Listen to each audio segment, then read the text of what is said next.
Assalamualaikum and a very good afternoon. My name is Puan Nur Hashimah Muhammad Syukur and I am the Ketua Pusat Pengajian KPP for Asasi TESL here in Pusat Asasi Dengkil.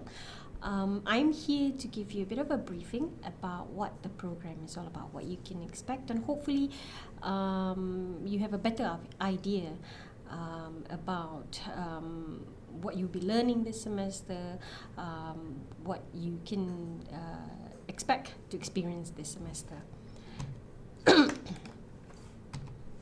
Now, I'm going to talk a little bit about these five subtopics here. We're going to talk about the organization structure, introduction to the Asasi TESL UiTM program, our structure, academic regulations, and the co-curriculum activities.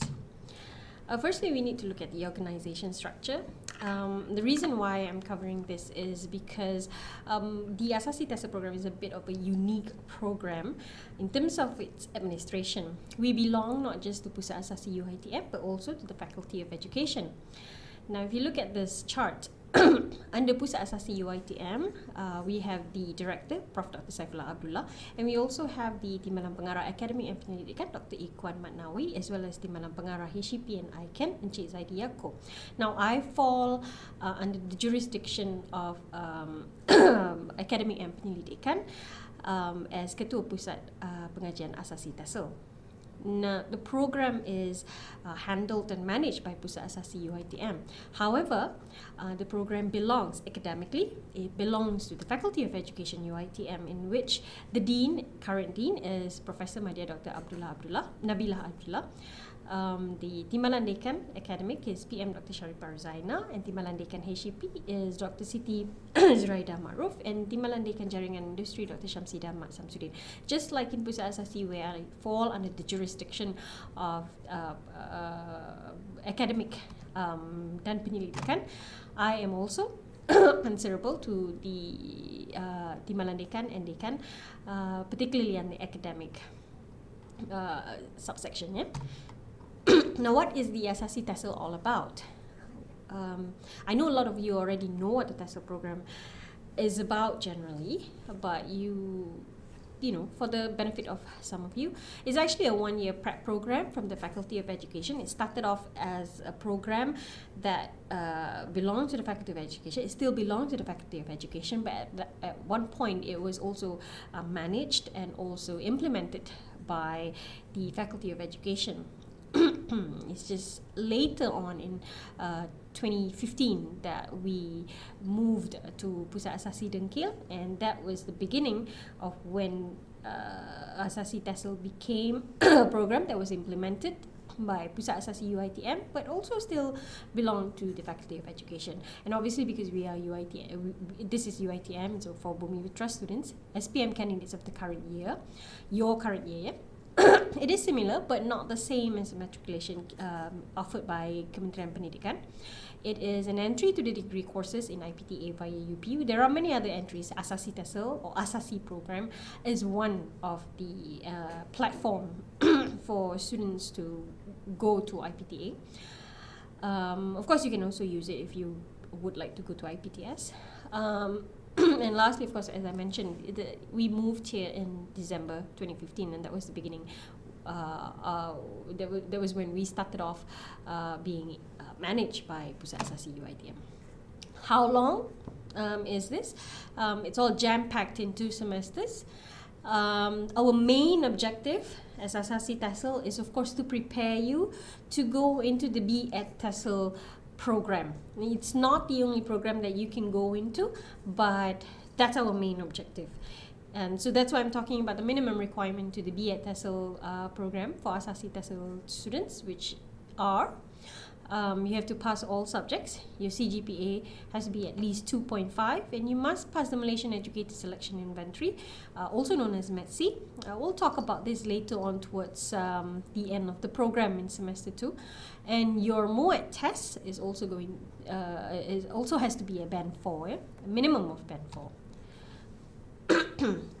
Now, let's look at the program aim. If you look at the keywords here, it says that we would like to produce individuals who are excellent, creative, responsible in supporting our country's aspiration to be a developed nation. So basically, we want you to become one of the people who one day would be able to contribute towards the development of our country. Yeah?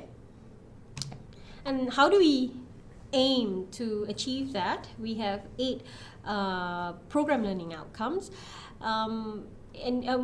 We have these program learning outcomes that scattered all over the subjects. It's not that you have one subject where you would have one or all the 8 program learning outcomes. So at every course that you go to, we have our own objective. Like for example, program learning outcome number 1 is apply basic knowledge and understanding of English language principles to address language problems. It could be an aim or an outcome that your reading lecturer would like to achieve. And this PLO1 might not be in other courses, yeah? Okay, so I'm not going to go so much into this because your lecturers will go through them very specifically for you.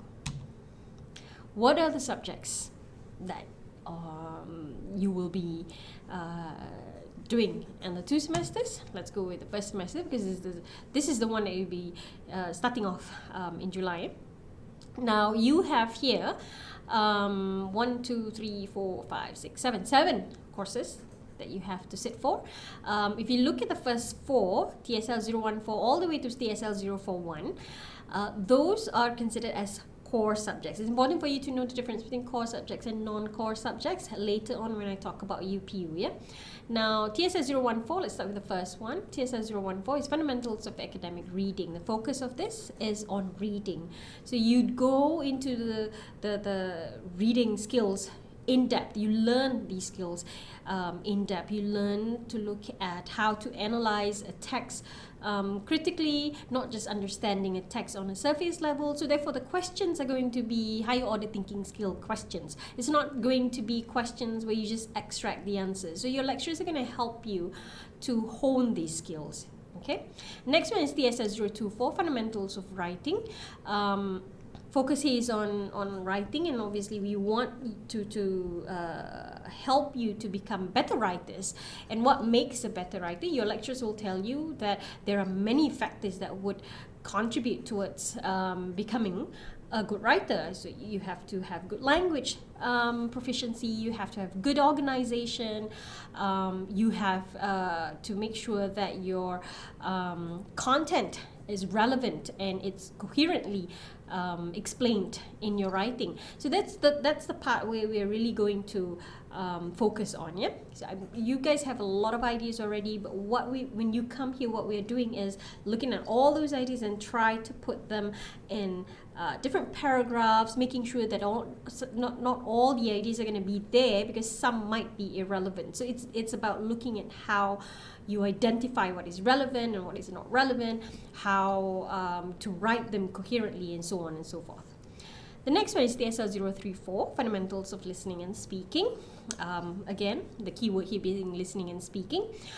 We put these two skills together because they come together. You know, you can't just be listening and or talking all the time. You have to do both. Sometimes you're a listener, sometimes you're a speaker, and this is one of the skills that your lecturers will focus on, because we have too many people who don't listen or don't participate in a discussion at all. So we're going to look at these skills. You know, we're going to help you to learn to be better speakers, to learn to be better listeners. Some of us are more comfortable as listeners, some of us are more comfortable as speakers, but you must know that you have to play both roles. In addition to that, your lecturers will also look at how to respond to people's point of views, you know, and it's the same as writing in a way, but with listening and speaking, it's live, it's right there and then you have to respond immediately. So we're going to look at how to help you to become more effective speakers and more effective listeners,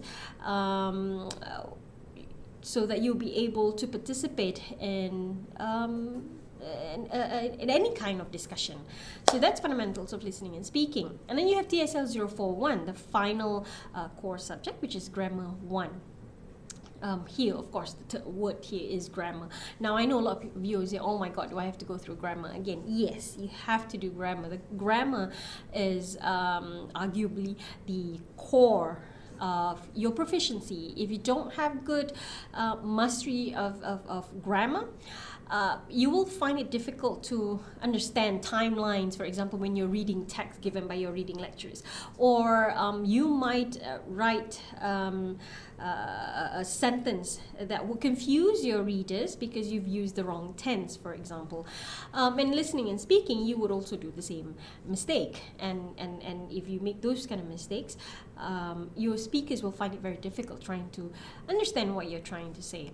So grammar, as much as some people would say it's dry, it's boring and whatnot, but it's not. Here, it's more of trying to understand, not just memorizing. Of course, there's some things about grammar where you have to memorize, but it's not just all about memorizing. It's about discussions. Why do you think it's like this? Why do you think it's like that?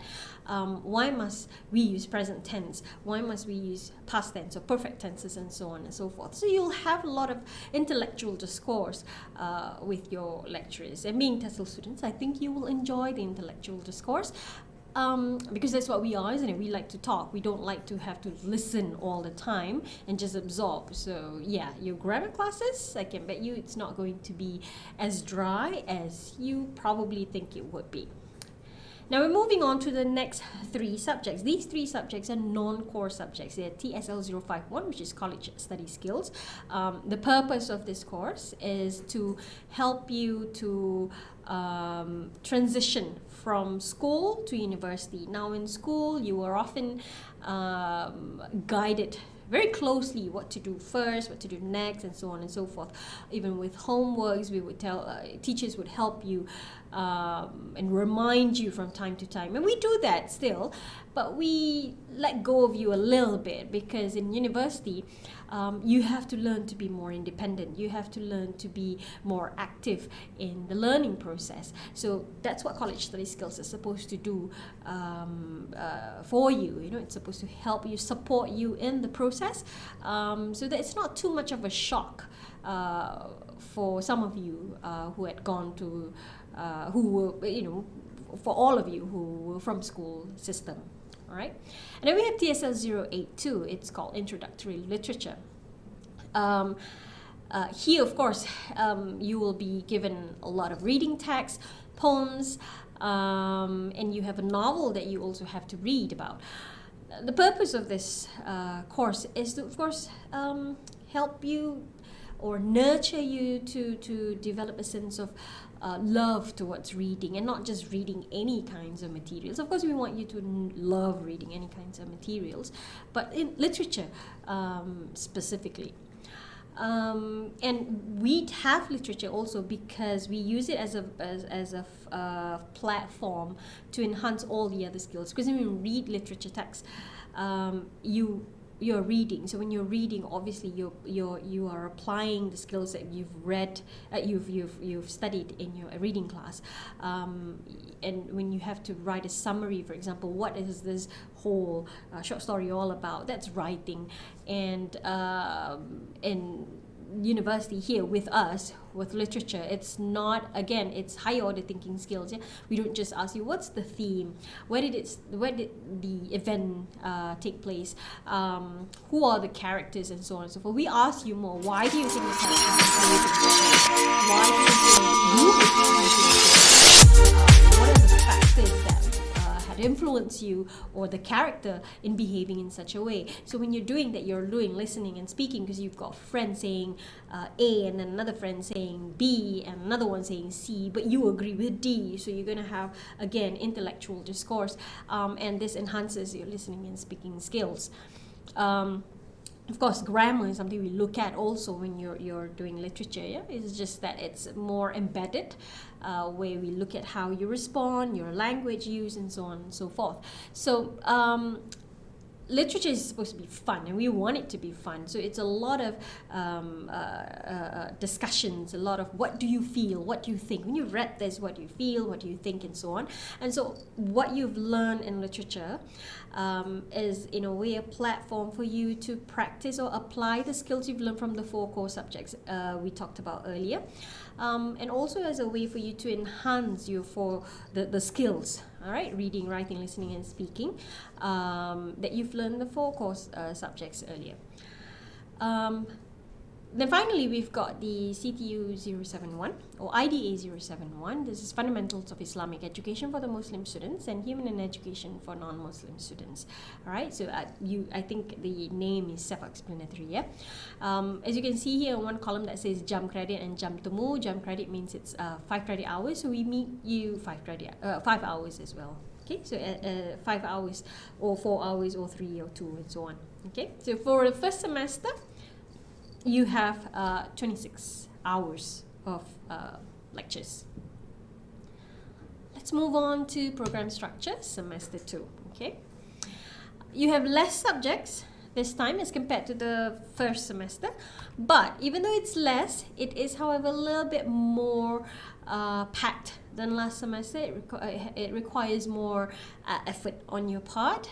You have to put in a lot of effort, of course, for the learning of the semester 1, but for semester 2, it's a lot more active learning on your part. Yeah. Why? Because we assume that what you've done in semester 1 must be applied in semester 2. So there's a lot on your part that you have to contribute.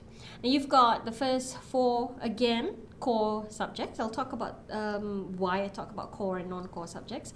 You have TESL 015, which is academic reading. It's again the same like the first semester. The main idea, the main objective is the same. It's just that it's more in depth. Yeah.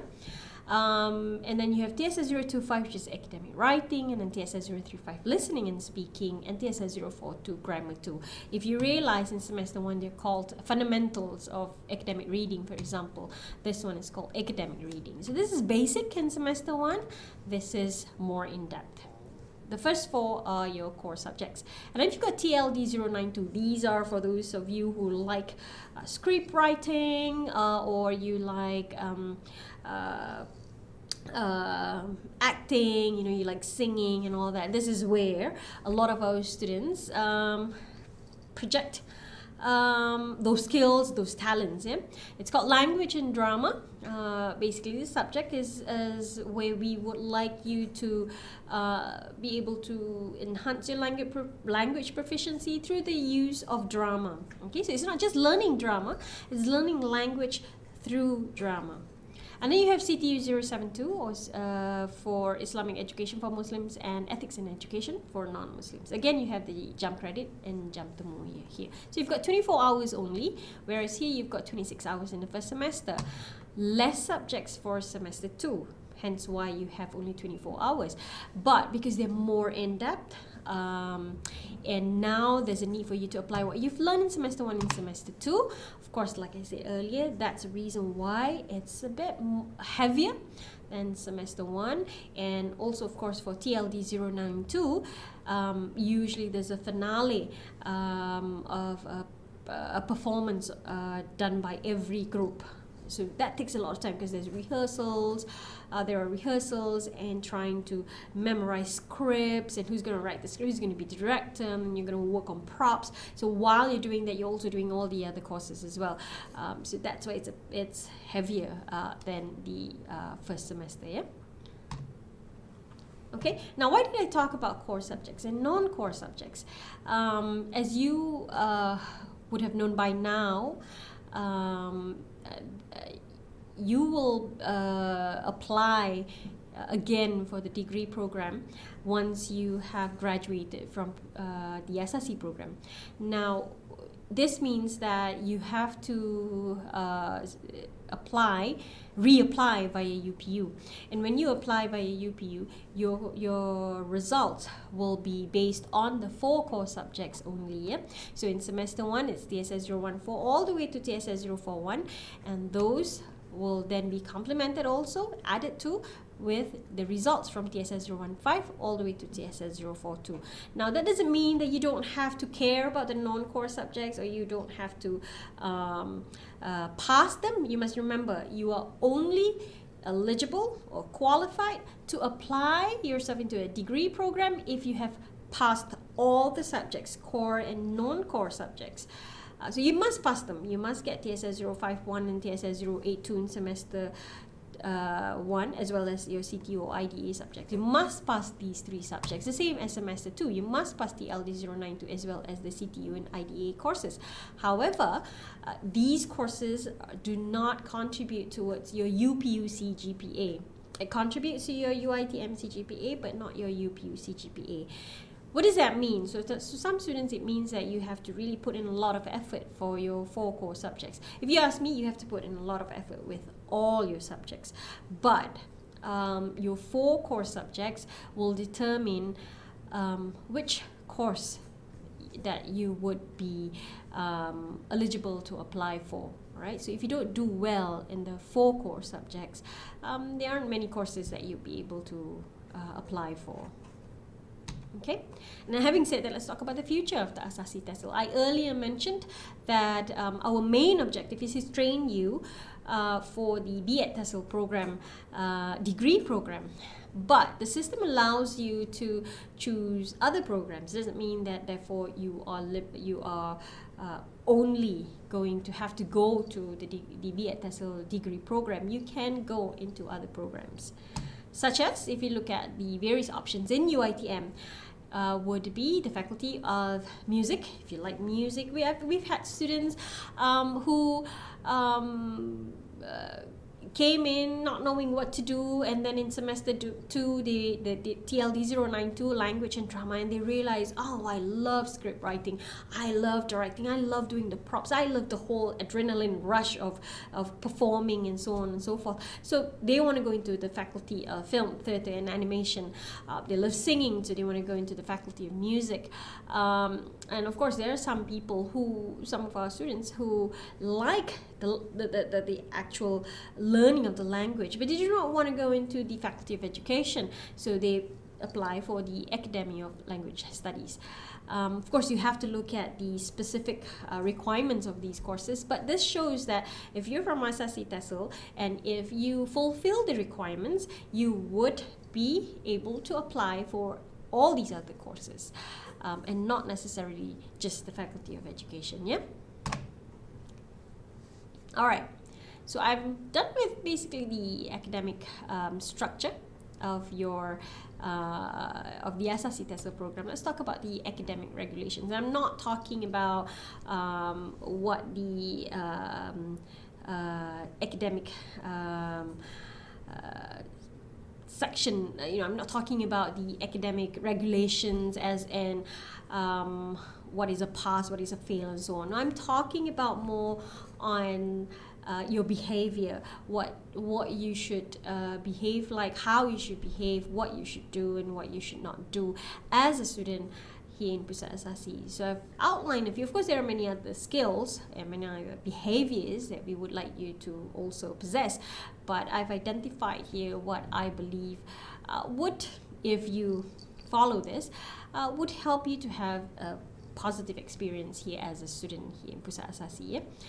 Now, first of all, you have to be responsible and proactive. You have to attend classes regularly, 80% attendance requirement, otherwise you may be barred from the final exam. Now, if you're barred from the final exam, it means that you would you'll fail the subject, and if you fail the subject, then you have no choice but to repeat the paper. So if in semester 1 you fail one subject, core or non-core, it doesn't matter, you will have to redo it or sit for it again in the second semester. That means you will have one extra class that you have to attend to on your own. Your friends would be probably not have any classes at that time, but you would have to.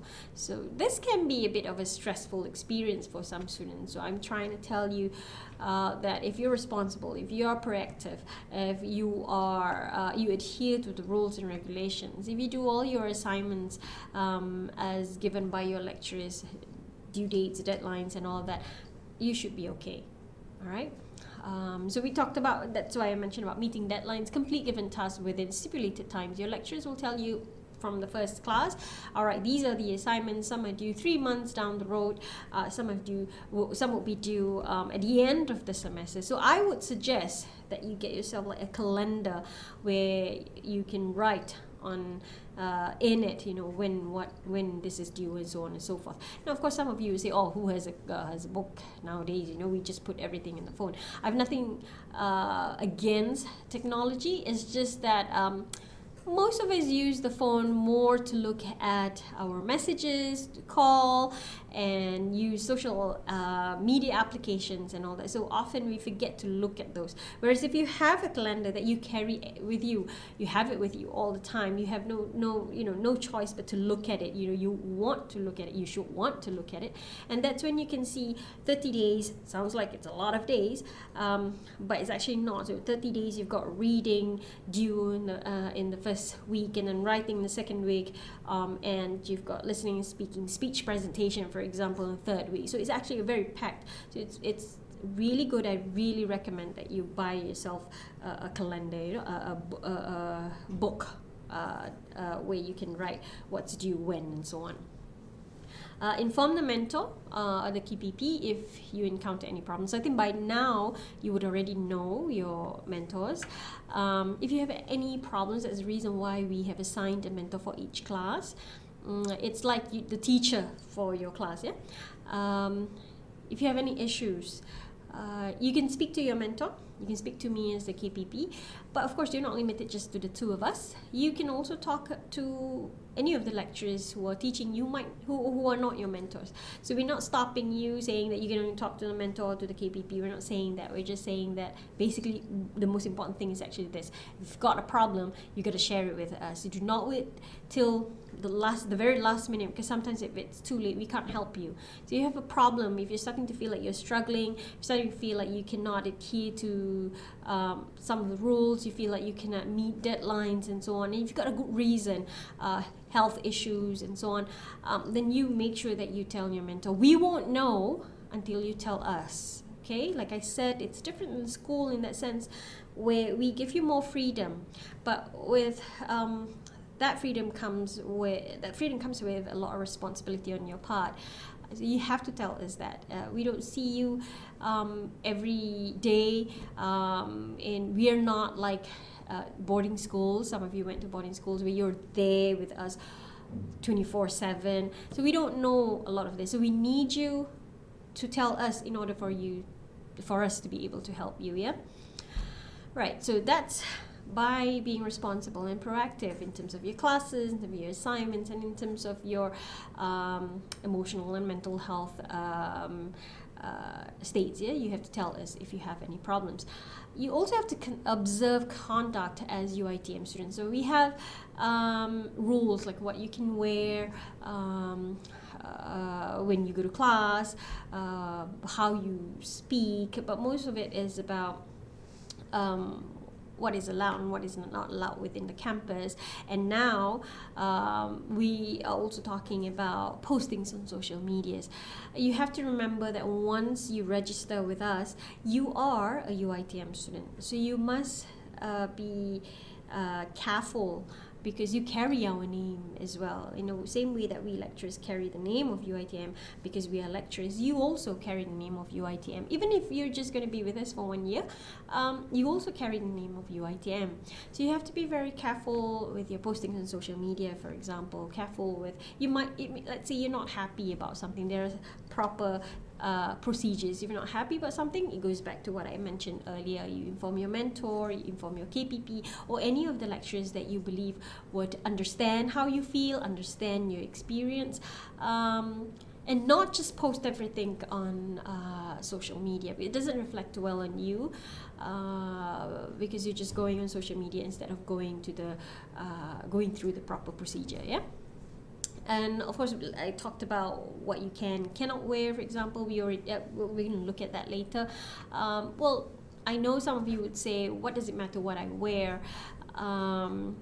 I should be allowed to wear whatever I want, and so on and so forth. I mean, I think we can argue about that a lot. And I'm sure that's a topic that you can bring up in your writing class, for example, or in your literature class, maybe.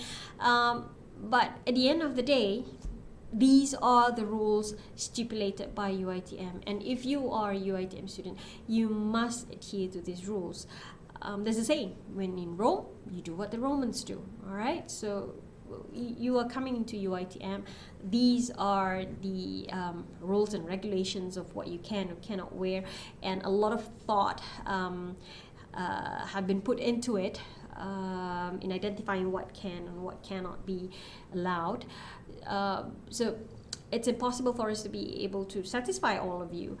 So at the end of the day, we believe this is the best, at least within the UiTM campus. Yeah. Now, be alert to important dates. Next one, be alert to important dates. Your academic calendar, when you are supposed to register. These are all your own responsibilities. Yeah, your mentors will remind you. Hollywood Academic will remind you and all that, but we don't do the registration for you. Listen to your KPP and mentors, especially your mentors, yeah, because you're very close to your mentors. Your mentor will be one of your lecturers, so you will see them at least twice a week. So you're closer with your mentor. Listen to them. The rules they want to tell you, the reminders about dates and so on and so forth, you know, and just any kind of discussion with them. And then of course we've got the class rep and assistants must share important information. When we begin in July, 2 of you will have to be the class rep and assistant class rep respectively. Okay, your lecturers will choose. I would suggest that you volunteer to be a class rep or an assistant class rep, because I have heard many stories from your seniors before this who said that I came in as someone timid, someone who would just sit at the back of the class and would just follow like a sheep, but they became class rep because the lecturer said, okay, I want you to become the class rep, or you become an assistant class rep. So they had to venture out from their comfort zone, and at the end of the semester they became very confident, they became very open-minded, you know, they became very, very organized, because as a class rep and assistant class rep, you have to make sure that you share important information from your mentor, from your lecturers, and you have to share them with your classmates. So if you don't share those information, your classmates are not going to know. So so because you have this responsibilities, it's understandable that students who are class reps and assistant class rep become more confident, to become more organized, they become more open-minded and understanding, and a lot more skills that we can't teach you in class. It's not in the textbook, but these are skills that I tell you, I can guarantee you, will take you far, not just academically, but also once you start working one day. Okay, this is the Sasya Rupa Diri Pelajar UiTM that we talked about just now, in the conduct of what you can wear, what you cannot wear. So you can look at this. I think further information will be given to you by HEP. Yeah, all right. I've added a few more, okay, because you guys are like the new generation. So I feel that there's a need for an extension of this. So I've extended a few here. I believe I will have to extend more, but hopefully not. The first one is no makeup for male students. I know some of you like makeup and so on, even if you're male students. But no makeup for male students. When you go to class, when you're seeing your lecturers, when you go to HEA or HEP, no makeup, okay? All right, and no earrings also for male students, no skinny jeans, and this one goes for both, no tank tops, no tight-fitting shirts and t-shirts. If you want to wear those, you have to make sure that you are professional by putting on a blazer or a jacket, all right? No slippers, flip-flops to class. You shouldn't be wearing slippers or flip-flops to class. That's very unprofessional. Or also when you come for consultations with lecturers or staff at HEA. So make sure that you adhere to these rules. And in addition to that, you make sure that you don't do any of things that I've mentioned here: makeup, earrings for male students, and tank tops for the ladies, skinny jeans, and so on. All right, we've come to almost the end of the briefing. We've got the extracurricular activities. This contributes to 10% of your degree application. Yeah, what are some of the activities that you can participate in? These are only some, yeah? And it's not limited to only TESL students. You would meet other students from other programs as well.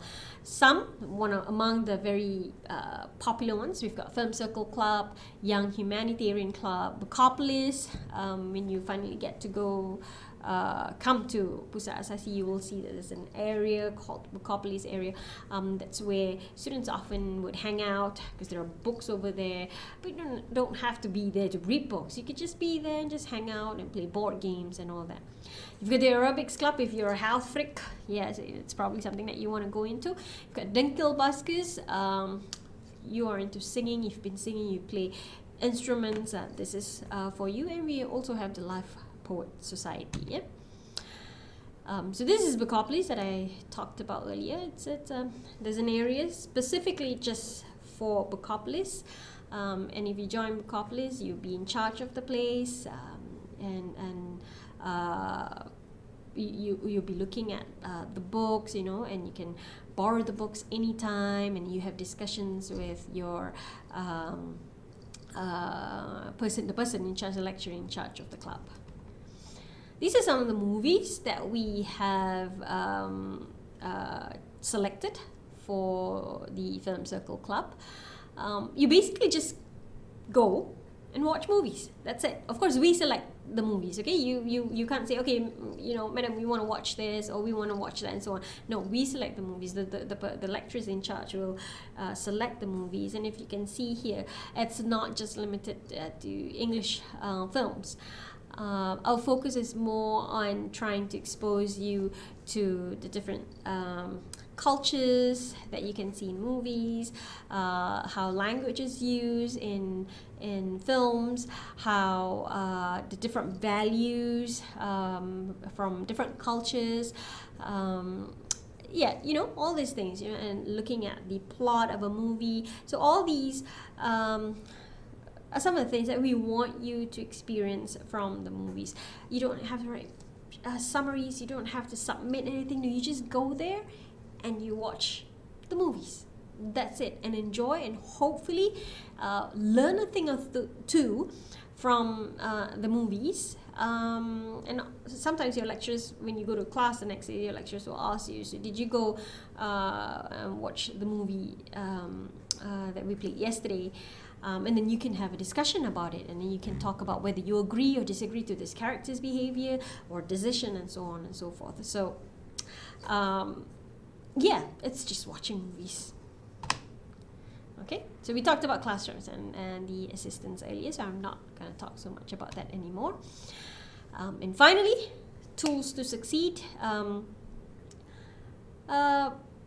We talked about being responsible, being proactive, and so on and so forth. But these are tools to succeed that I believe all of us should have, because it's not just us. Yeah, if we put in a lot of effort, but we don't think of our parents.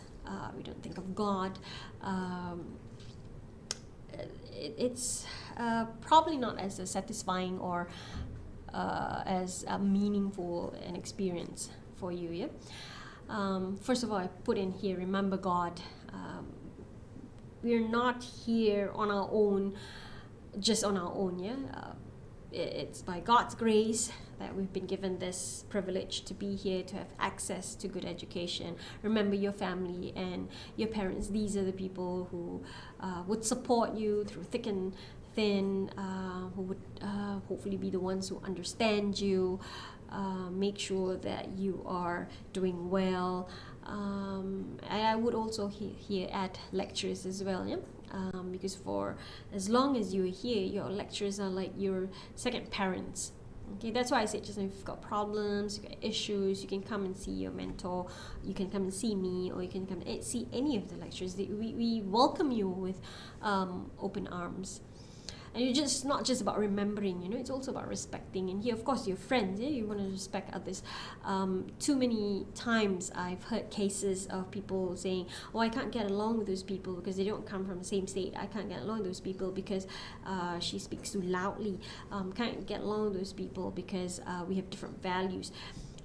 What we want you to become here as a student, what we want you to become is to become someone who is open-minded, someone who is who believes that we can embrace differences. We don't have to be the same, okay? And we don't have to agree, but we must learn to tolerate. We must learn to look at differences as something that you should cherish, something that you should use as a platform to learn, So what we are is not the only right thing. So respect this. This happens a lot in class, especially in literature. I teach literature, so I've seen it many times when a student coming from different places saying, oh, I would say A, B, and C, and then I would see another student then saying, I wouldn't do A, B, or C, and it's okay for you to say I don't agree with you, but it's the way you say it. It's like as if you're saying that you are wrong. Certain things we can say that's wrong, but when it comes to values, when it comes to culture, there are times when we cannot compare. So this is where respect comes in, and that's where listening and speaking skills come in. You will be taught on how to share your different ideas and point of views respectfully. You must have a thirst for knowledge. We had many applicants applying for the course. The logical explanation will be that all of you would like to be into the to get yourself into the program. But I'm not surprised if some of you said, I never wanted to be in this program. My parents wanted me to apply for the Asasi TESL program. I actually wanted to do science. I actually wanted to do metrics, and so on and so forth. But you are here now. If you are here now, to me, there's no point talking about, I want to do metrics, but I can't do metrics now, I'm here. Or that I want to do Asasi Science, or Asasi Engineering, or Law. There is no point talking about that right now. You are with us, Asasi TESL. You might not enjoy it as much as those who really wanted to be in the program because they really wanted to, and they were not forced to go into other programs or anything like that. But you must remember, knowledge is knowledge, okay? You might be thinking, I'm going to do Asasi TESL, but after this I'm not going to do BEd TESL or anything language related. I'm going to do something else. I want to do media studies or something like that. That's fine, but that's fine. But in order for you to get to that point, you must show that you should prove to yourself that you can do this. You have to have a thirst for knowledge. It doesn't have to be thirst for the TESL knowledge, but just knowledge. That you should just be enjoying the process of learning new things. It can be about science, it can be about law, it can be about anything. If you have the thirst for knowledge, you're not going to be bored in class. If you have the thirst for knowledge, you're not going to question yourself why you're here. If you have the thirst of knowledge, you're not going to dwell in your disappointment of not being able to be in the program that you would like. My suggestion, my recommendation is this: you are here, make the best out of it. You are not going to be stuck here with doing TESL if TESL is not your choice, okay? Self-discipline. Of course, this goes back to what I mentioned just now. Get yourself a calendar, put in reminders on your phone, find good friends who would help you to become good students, but at the same time, we'll be able to tell you, all right, time to take a bit of a time out, let's have fun, and so on and so forth, okay? But you have to have self-discipline for that.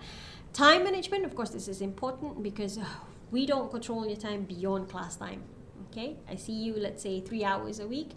That's the only time that I will control you in class, what we're going to learn today, and so on. But beyond that, we don't have any control about over that. We let you decide. You're an adult. It's different from school, but you are already going to be treated as adults here. Therefore, you need to behave as an adult. Yeah. Of course, lastly, you've got the textbooks or reference books. We would like you to get some reference books, because these books are the ones that we would use and refer to. There are many other books that you can get, but there will be one textbook that you should get. You should have for each of the course. Yeah, I consider this as a tool to success, to be successful in your experience as a student, because often some students in class, they don't take notes, so at least you have the textbooks and you'll be able to write notes later after class. Yeah, of course there are many other tools for you. These are only some that I can think of. Maybe you can add to this, and share it with us when we finally meet. Okay, these are the contact numbers. I've come to the end of the briefing. These are the contact numbers for HEA. I think by now you would already know the contact number for that one, and then that's my office number, and that's also the fax number for Asasi UiTM. So I look forward to seeing you in 2-3 weeks from now, and I pray that we will all have a good time together learning new things, and that one day you would have good memories about being Asasi TESL students. Yeah, and with that, thank you very much.